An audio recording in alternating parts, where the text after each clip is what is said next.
Hello दोस्तों, क्या हाल चाल। मैं विपुल राम शर्मा एक बार फिर आप लोगों का स्वागत करता हूं आपके अपने इस प्यारे से परिवार द एनवाईए में। दोस्तों, आज लेकर आया हूं मैं ये वीडियो एक बाहरी समस्या जो छात्रों के बीच में स्टूडेंट्स को फिजिक्स को लेकर के घबरा के रखती है, उसी समस्या का हल लेकर मैं आया हूं और मात्र 5 मिनट में ही मैं उस भरी घनघोर समस्या का आपको हल दूंगा। तो दोस्तों, बात करते हैं समस्या। प्रॉब्लम ये है हम लोगों की कि हम फिजिक्स में डर जाते हैं, है ना। कुछ तो हमारे टीचर्स की देन होती है और कुछ जो फिजिक्स का एक भयंकर पोर्शन जिसको मानते हैं न्यूमेरिकल, उससे हम डरते हैं। तो उसकी समस्या का निदान कैसे हो, क्योंकि कई बच्चों की समस्या आ जाती है। ऑफलाइन बैचेस में भी बड़ी बड़ी कैलकुलेशन को देख के लटक जाते हैं बच्चे और कई बार उसको बीच में छोड़ आते हैं। तो दोस्तों, इस समस्या का समाधान कैसे हो। देखो, जब मैं स्टडी करता था, मैं 12th में स्टडी करता था, 10th में स्टडी करता था, तो मेरे सामने भी न्यूमेरिकल की एक भारी समस्या ये रहती थी कि किससे हम इसको याद करें, कैसे हम फॉर्मूले को एकदम से एग्जाम में बैठ के कैसे कनेक्ट कर दें क्वेश्चन को उसके फॉर्मूले से। तो दोस्तों, कुछ स्टेप में लेकर आया हूं आप लोगों के लिए, जो हम यहाँ पर बात करेंगे। स्टेप बाय स्टेप हम चीजें सोल्व करेंगे। देखिए, अगर मैं बात करूं सबसे पहले न्यूमेरिकल की, तो न्यूमेरिकल देख के बिल्कुल भी अपन लोगों को घबराना नहीं है। क्यों? क्योंकि अपन लोग द एनवाईए के स्टूडेंट हैं, यानी कि मेरे स्टूडेंट हो।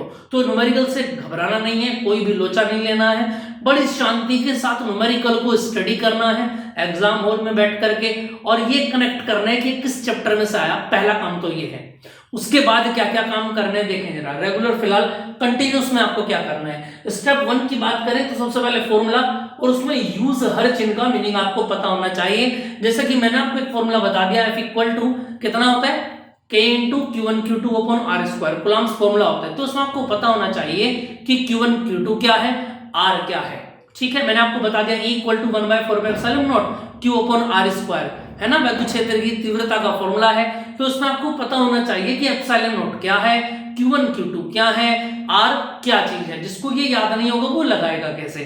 ठीक है, तो सबसे पहला स्टेप 1 हो जाता है, फॉर्मूला याद होना चाहिए किसका, जो हमको निकालना है। ठीक, उसके बाद उसके हर चिन्ह का आपको मीनिंग पता होना चाहिए, यानी कि पहले फर्स्ट स्टेप का नाम हो गया F, फॉर्मूला आपको याद रखना है। स्टेप 2 की बात करें तो C का मतलब हो जाता है फॉर्मूले का कंसेप्ट, कि जो फॉर्मूला आपने याद किया है वो किस कंसेप्ट के ऊपर डिपेंड कर रहा है। समझ में आई बात। जैसे सपोज आपके पास फॉर्मूला आ गया कि E equal to V upon R, ठीक है, आपके पास ये फॉर्मूला आ गया E equal to V upon R, तो आपको ये कंसेप्ट पता होना चाहिए कि ये तीनों चीजें क्या है और इस जो फॉर्मूला है इस फॉर्मूले को हमने कैसे सेटिस्फाई किया था और इसकी हेडिंग का नाम क्या था। तो आपको कंसेप्ट उसका पता होना चाहिए, तभी आप न्यूमेरिकल में उसको लगा पाएंगे। ठीक, चलिए, तो स्टेप 2 का नाम हो गया C, तो याद रहेंगे step 1 F, step 2 C। Step 3 पर आ जाता है एग्जांपल। हर एक हेडिंग का, जितने भी हेडिंग्स आप नोट कर रहे हैं कॉपी में, 1 बाय 1 लिखते जा रहे हैं, उसमें हर किसी का कम से कम एक एग्जांपल आपको याद रहना चाहिए। कम से कम एक एग्जांपल आपको याद करना ही करना है।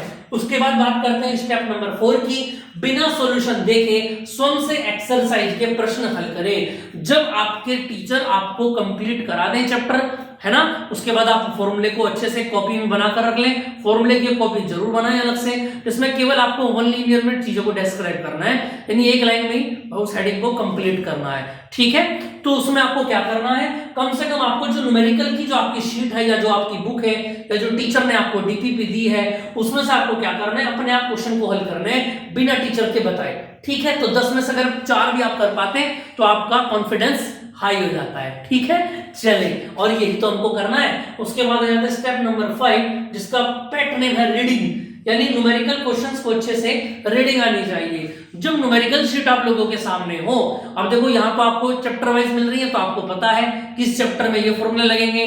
लेकिन जब बच्चा आप लोग एग्जाम हॉल में बैठेंगे तो वहां एक ही पेपर के अंदर आपको 14 के 14 चैप्टर में से न्यूमेरिकल मिलेंगे।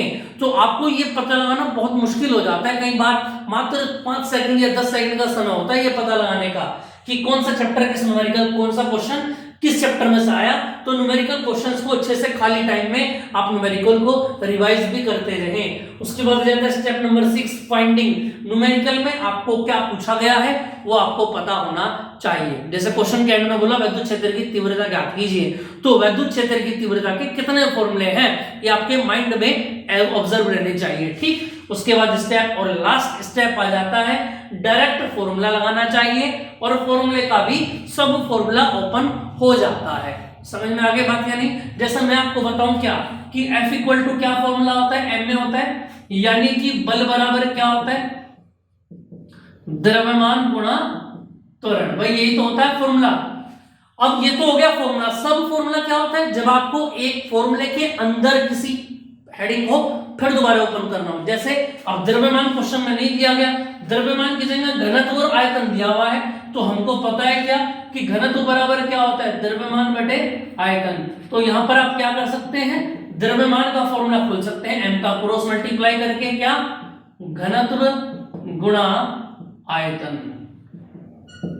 ठीक है, बाकी का त्वरण आपका सेम टू सेम है। तो ये फॉर्मूला हो गया और ये क्या हो गया, इसका सब फॉर्मूला हो गया। ये आपको याद रखना है। ठीक है दोस्तों, तो ये 7 पॉइंट आपको, अगर ये 7 पॉइंट आप अपने माइंड में रखते हैं तो मेरे ख्याल से आपको न्यूमेरिकल में कोई दिक्कत नहीं है, घबराने की कोई दिक्कत नहीं है। ठीक है, तो इस तरह की कोई भी समस्या हो तो आप कमेंट कर सकते हैं, जिसका मैं वीडियो आपके सामने लेकर सकता हूं। ठीक है दोस्तों, बने रहिए हमारे साथ द NYA।